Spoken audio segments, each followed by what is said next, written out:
এই সরকার অভ্যুত্থানের উপর দাঁড়িয়ে থাকা সরকার। এই অভ্যুত্থান কারা করেছে? আমরা। এই দেশের ছাত্র শ্রমিক জনতা,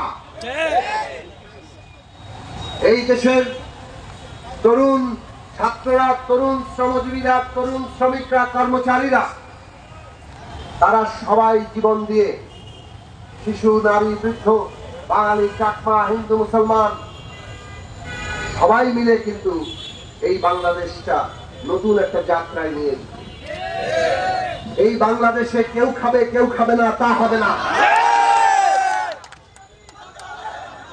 এই বাংলাদেশের বাজেট, এই বাংলাদেশের বাজেট, এই বাংলাদেশের আর্থিক নীতি, বেতন নীতি, এই সব কিছু কতিপয়ের জন্য একরকম হবে।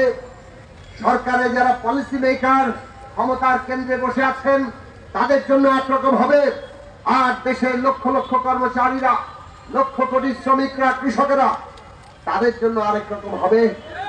এইটা আর মানা হবে না। আজকে এখানে কর্মচারীরা, বাংলাদেশের এই রাষ্ট্র প্রশাসন, এটা সচল রাখার অন্যতম গুরুত্বপূর্ণ অংশ।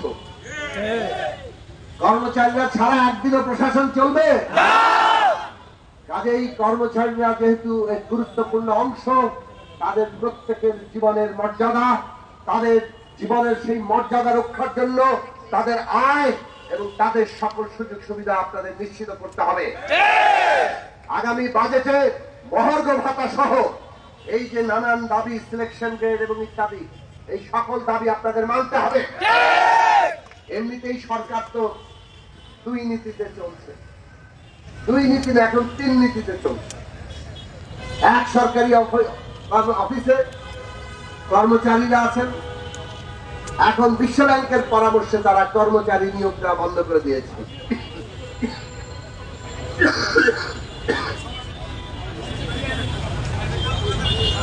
তারা কি করছেন?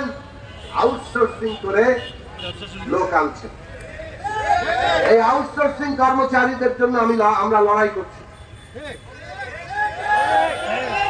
আউটসোর্সিং কর্মচারীরা তারা কি শ্রমিক নাকি তারা কর্মচারী? কোন স্বীকৃতি নাই।